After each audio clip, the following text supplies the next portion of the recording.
নমস্কার বন্ধুরা, নবদিগন্ত চ্যানেলের পক্ষ থেকে আপনাদের সকলকে জানাই স্বাগতম। তো বন্ধুরা, এখন আমি আপনাদেরকে আবারও একটি ভীষণ গুরুত্বপূর্ণ আপডেট শেয়ার করতে চলেছি সুপ্রিম কোর্টের পক্ষ থেকে। তো এখন আমি আপনাদেরকে যে আপডেটটি শেয়ার করতে চলেছি সেটি হচ্ছে মধ্যপ্রদেশ সরকারের বিএডদেরকে প্রাথমিকের শিক্ষক হিসাবে নিযুক্ত করার ক্ষেত্রে যে মামলাটি সুপ্রিম কোর্টে ছিল সেই মামলার কি শুনানিতে কি তথ্য উঠে আসছে মামলা প্রসঙ্গে। তো এই নিয়ে এখন আমি আপনাদের সাথে এই ভিডিওতে বিস্তারিত আলোচনা করব। তো আপনারা সম্পূর্ণ ভিডিওটি স্কিপ না করে প্রথম থেকে শেষ পর্যন্ত দেখতে থাকুন। এই ভিডিওর মাধ্যমে আপনারা অনেক অজানা তথ্য জানতে পারবেন। তবে তার আগে বলে রাখি, আপনারা যারা এখনও আমার চ্যানেলটি সাবস্ক্রাইব করেননি আপনারা আমার চ্যানেলটিকে সাবস্ক্রাইব করে নেবেন, কেননা আপনারা কিন্তু বারংবার প্রমাণ পেয়েছেন একমাত্র নির্ভরযোগ্য চ্যানেল, এবং আমার চ্যানেল থেকেই কিন্তু আপনারা সমস্ত ধরনের এই ধরনের আপডেট সবার আগে সবার প্রথমে জানতে পারবেন। তাই আপনারা আমার চ্যানেলটিকে সাবস্ক্রাইব করে দেবেন। তো চলুন এবারে আমরা আজকের এই আপডেটটি বিস্তারিত প্রথম থেকে শেষ পর্যন্ত জেনে নিই। তো বন্ধুরা, ইতিমধ্যেই আপনারা অনেকেই কিন্তু জেনে গিয়েছেন যে বিএড ডিএলএড যে মামলা, সেই মামলার ফাইনাল জাজমেন্ট কী হয়েছে সকলেই জানেন। বিএডদেরকে প্রাইমারি নিয়োগের ক্ষেত্রে অবৈধ ঘোষণা করা হয়েছে, এবং এরপর থেকে কিন্তু বিভিন্ন রাজ্যে শিক্ষক নিয়োগ হয়ে গেছে, এবং কিছু রাজ্যে বিএডদেরকে শর্ত সাপেক্ষে নিয়োগ দেওয়া হয়েছে, এবং কিছু রাজ্যে এরকম অনগোয়িং প্রসেস চলছে। পশ্চিমবঙ্গ থেকে সম্পূর্ণরূপে বিএড এবং এনআইএসকে বাদ দিয়ে দেওয়া হয়েছে, এবং তারপরেই ৯,৫৩৩-এর প্যানেল প্রকাশ হয়েছে, এবং বর্তমানে যার কাউন্সেলিং প্রক্রিয়া কিন্তু চলছে।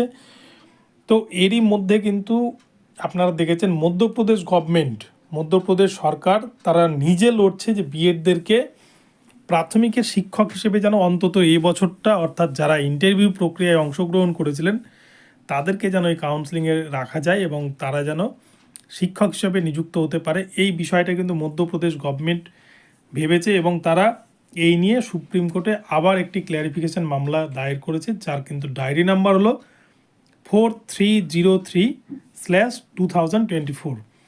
এই ডায়েরির ওপরে যে মামলা হয়েছে এই নম্বরে, সেই মামলায় এর আগে একদিন কিন্তু শুনানি হয়েছে, এবং সেই দিন মধ্যপ্রদেশ গভর্নমেন্টের পক্ষ থেকে রাখা হয়েছিল সলিটারি জেনারেলকে।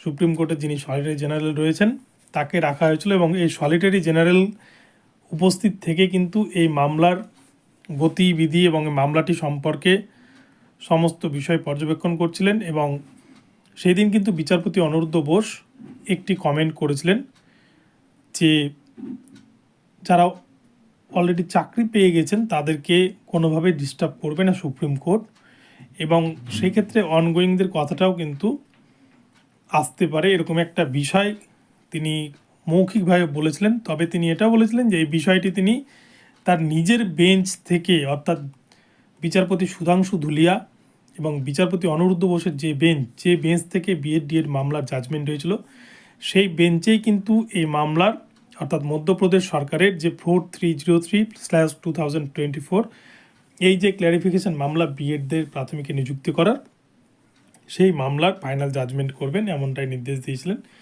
এবং সেই মোতাবেকে মামলাটি কিন্তু আগামীকাল, অর্থাৎ 23শে ফেব্রুয়ারি 2024 তারিখে এই মামলাটি সুপ্রিম কোর্টে লিস্টেড রয়েছে, এবং আগামীকালকে এই মামলাটি ওঠার কথা থাকলেও এই মামলাটি কিন্তু আগামীকাল সুপ্রিম কোর্টে উঠছে না।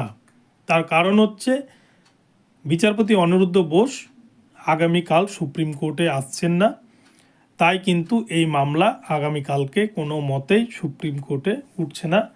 তার মানে বুঝতেই পারছেন যে স্বাভাবিকভাবে এই মামলা কিন্তু পিছিয়ে যাচ্ছে, এবং এই মামলাটি পিছিয়ে কিন্তু ডেট পড়ছে আগামী 1/3/2024, অর্থাৎ সামনের যে শুক্রবার, সেই শুক্রবারে কিন্তু এই মামলার ডেট পড়ছে। মধ্যপ্রদেশ সরকারের যে বিএডদেরকে প্রাথমিকের শিক্ষক হিসেবে নিযুক্ত করার মামলা, যার ডায়েরি নম্বর 4303, এই নাম্বারের যে ডায়েরি, সেই কেসটা কিন্তু আগামী 1 তারিখে আবার থাকবে লিস্টেড, এবং সেদিন যদি বিচারপতি অনিরুদ্ধ বোস এবং বিচারপতি সুধাংশু ধুলিয়া স্যার সুপ্রিম কোর্টে উপস্থিত থাকেন তাহলে কিন্তু সেদিন এই মামলাটি শুনানি হবে।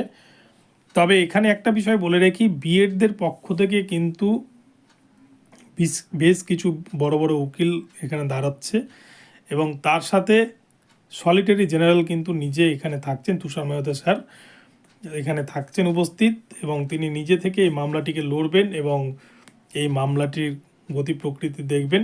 তবে এখান থেকে কিন্তু আমি একটা কথা বলে রাখি, আগামী 1 তারিখে এই মামলার কি হবে সেটা বলা মুশকিল। তবে প্রাথমিকভাবেই যতগুলো ক্ল্যারিফিকেশান হয়েছে সুপ্রিম কোর্টে সবগুলোতেই কিন্তু বিএডদেরকে বাতিল করে দেওয়া হয়েছে। তো এক্ষেত্রে কি হবে সেটা বলা মুশকিল, যেহেতু এখানে সলিটারি জেনারেল নিজে মামলাটি লড়ছেন।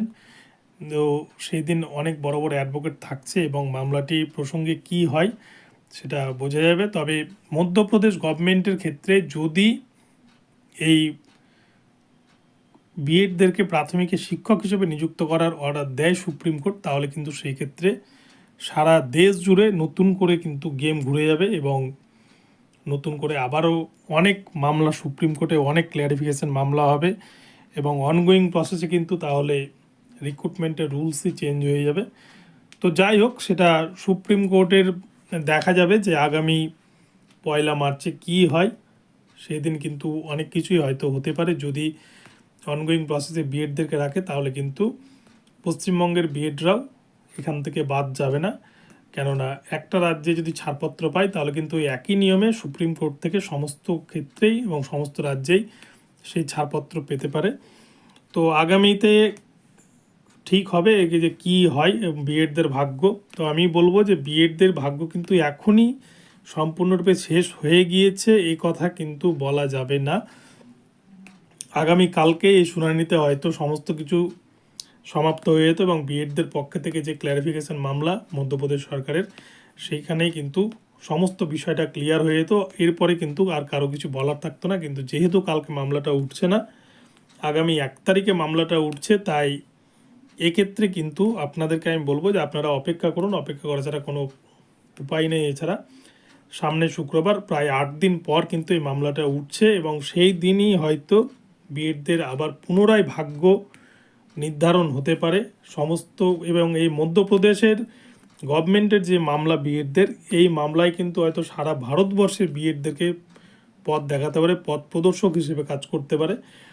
তো যাই হোক, আমি এখনও বলবো যে বিএডরা এখনও পজিটিভ থাকুন। এখনও পর্যন্ত কিন্তু হয়তো সমস্ত কিছু শেষ হয়ে যায়নি। তো এই বিষয়টাকে আমি আপনাদের সামনে তুলে ধরলাম। আপনাদের আপডেটটি কেমন লাগলো আপনারা অবশ্যই কমেন্ট বক্সে জানাবেন। আর ভিডিওটি ভালো লাগলে আমার চ্যানেলটিকে কিন্তু অবশ্যই সাবস্ক্রাইব করে দেবেন।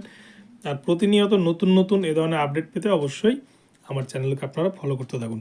ধন্যবাদ, সকলে ভালো থাকবেন, পজিটিভ থাকুন। তো দেখা হচ্ছে আবার পরবর্তী ভিডিওতে।